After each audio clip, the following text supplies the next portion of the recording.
Wait a moment, traveler. While you may harbor doubts, I implore you not to disrupt their pilgrimage. Perhaps staying silent now would better serve your interests. Pardon my intrusion.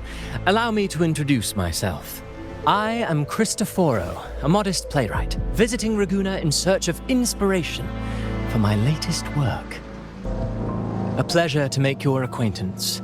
I'm working on a play, tales of pilgrims striving to reach the Sentinel's promised land. Word of a new pilgrim sail about to depart brought me here. I came hoping to glean fresh ideas. Yes, when Raganese first settled here, they revered the Sentinel. The Carnival was their tribute, a sacred rite to commune with it. It seemed the Sentinel Imperator preferred not to flaunt its power overtly to command the people's awe and respect. Yet, amidst the Carnival's revelry, it performed miracles, keeping the people aligned with its guidance. Legend has it that, moved by its grace, the most devout believer braved storms and mists to find the Sentinel. Thus was born the tradition of the pilgrim sail. Should you wish, I have more stories to tell. A righteous soul with humble curiosity, just as I expected. Enrico, the Enlightened One, present Primus of Ragunna, uncovered the path that leads to the high heaven, where the Sentinel imparts their teachings to mortals. Under his permission, pilgrims set sail for the promised land, their voices a symphony of hymns, hearts aflame with unwavering piety and hope. I sense your doubt, and it's not unfounded. These pilgrims have little choice. After all, they are not counted among the righteous, but instead deemed the fools by Ragunna's laws. Whether a righteous soul clinging to hope amid hardship, or a lost fool floundering in waves of confusion, the audience always favors the former. I'm working on a play. Tells of pilgrims striving to reach the Sentinel's promised land. But to captivate, there must be twists. Perhaps what awaits them is not the sweet salvation promised by their Sentinel, but who knows? Maybe treasures beyond count, or an unnamed beast lurking in the mist. Or perhaps nothing but a forsaken shore. These are just initial musings. I need time to refine them. Would you care to share your thoughts on the ending? Should the story depict them as lost fools facing their end in despair, or as wronged righteous finally finding justice and redemption? What is more compelling to you, miss? Ah, I see. Your comment is noted.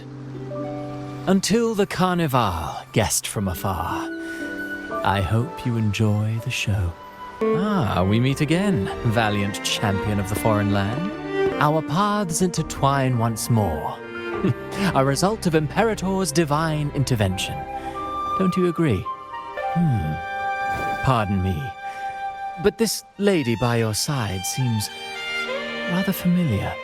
Ah, yes. You look quite chivalrous, if I may say so.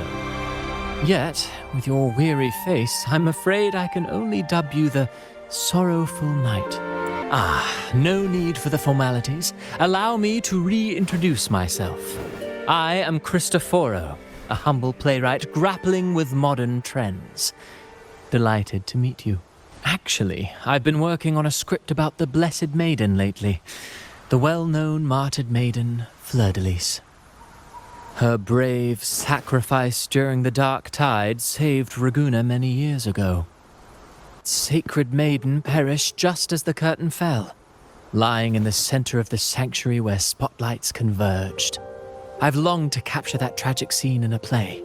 The script's nearly finished, but something's amiss. With Fleur-de-Lis's home right here before me, I had hoped to find traces of the Blessed Maiden's early life. Childhood plays a key role in shaping one's personality, you know. Sadly, no. I confess, I've made zero progress. Most legends of the Blessed Maiden are lost to time. I'm forced to rely on imagination. Nevertheless, the script is finished. I've even asked the children over there to help me rehearse it. Here, have a copy. I'm eager for your thoughts. Apologies. I started rambling about my play again. Well then, what brings you here? The Thessalias. Come to think of it, I had noticed a nobly dressed gentleman around here recently. Yes, he bore their crest. In fact, I even stared a bit. Old habits die hard. The Thessalias rarely venture beyond city walls, you see. Speaking of that man, word from the local villagers is that odd occurrences have plagued the area since his arrival. You've likely noticed the abundance of echoes here in Whisperwind Haven. One might say it's more their village than ours. But since that nobleman's arrival, echoes in the area have been vanishing without a trace. Time lost forever. Books forgotten by people. And cherished memories faded away in time's current. Oh, pardon me. My playwright's pen is running away again. I'm in the dark as well. However, they might know a thing or two. These echoes are keen to find their friends too. They're not fighters, but they can surely be your guide. Why not take them along? You have returned. How did it go? Any discoveries to share? Intriguing. Frequency corrosion, you say? So these missing echoes appeared out of nowhere and turned hostile. This is unheard of. Echoes are the Sentinel's gift to Rinasita. They're not supposed to turn on each other, much less humans. I presume the Thessalia you seek is entangled in this affair? I see. Very well. Allow me to offer you my thanks. The frequency corrosion driving the echoes mad has been resolved, but we must still caution villagers and their echoes. They should exercise vigilance and avoid perilous areas. Frolova, you do have a knack for indulging in pointless little chores. Frolova, it seems we walk different paths. I don't share your fondness for that sort of puppet theater.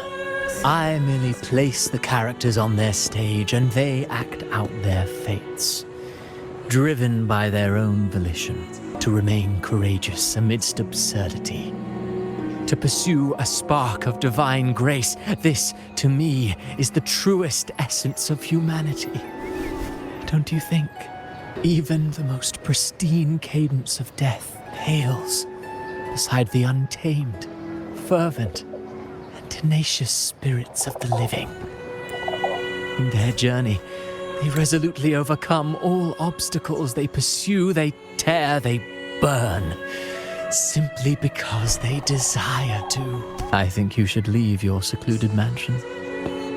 Take a walk and listen to the voices scattered across the world. I am certain that, even without any direction, he will walk the path that destiny has laid before him. All things ascend toward a singular point of convergence, and what awaits at the end is immortality.